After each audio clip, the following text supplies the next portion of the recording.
Given the Democratic Party tradition known as spend and elect, Joe Biden surely sees nothing odd in campaigning for the U.S. presidency by handing out money. Nor do I. Problem is, Joe Biden is using the U.S. Treasury the way a 1920s party boss would use the safe behind his desk.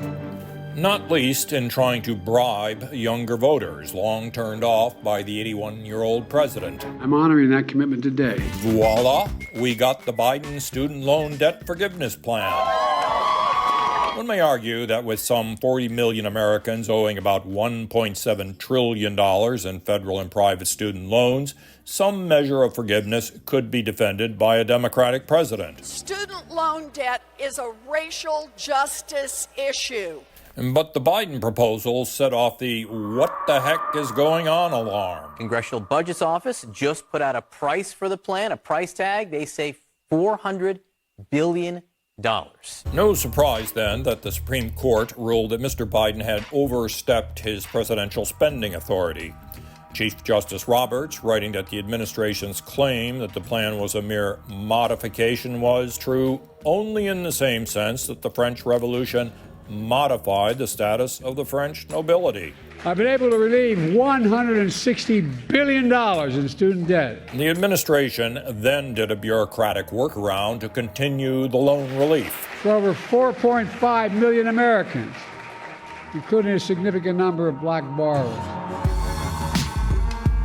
With the college gambit failing, the Biden team offered younger voters a more potent bribe. Far too many lives have been upended because of failed approach to marijuana, and I'm committed to righting those wrongs. On May 17, the Department of Justice proposed reclassifying marijuana as a Schedule III drug. Effectively, this means national legalization. This is monumental. The Democrats' argument for legalization has been that the drug laws got too many young black men arrested for possession or small sales of marijuana. As President Biden said during his campaign, no one should be in jail for using or possessing marijuana.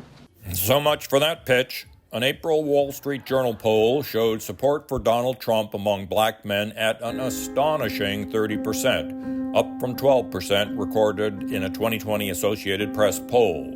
My Weekend Update co-anchor, Michael Che, was going to join me here tonight, but in solidarity with President Biden, I decided to lose all my black support. What must be more maddening to the White House is the weak political benefit they've gained from the multi-trillions in spending. Investments. We poured a lot of money into the economy during the pandemic, and that turned out to be the right thing to do to avoid a depression. But then we kept going. We probably put around $2 trillion too much in. Inflation Reduction Act did not reduce inflation. In fact, it's inflationary, as you can see by these numbers. This is a nasty report.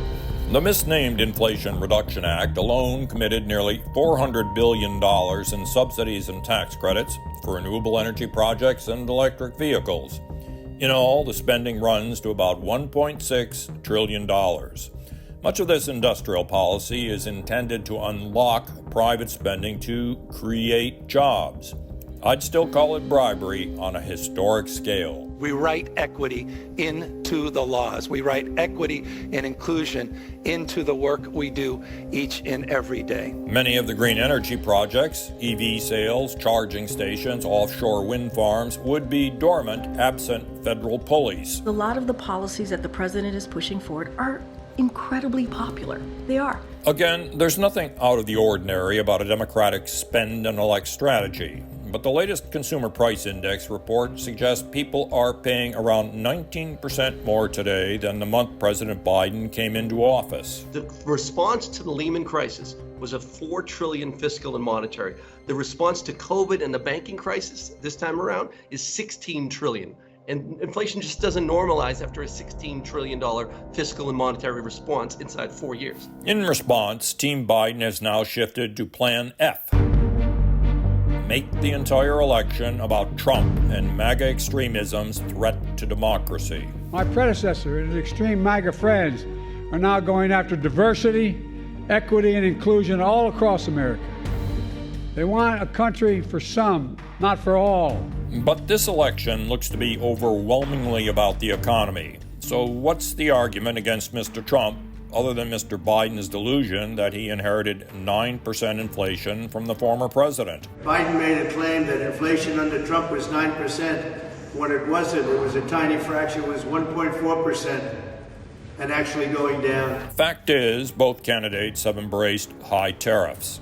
Mr. Biden's pitch on the economy is that public spending will restore it, and Mr. Trump's is that the goal of his policies will be to liberate the private economy.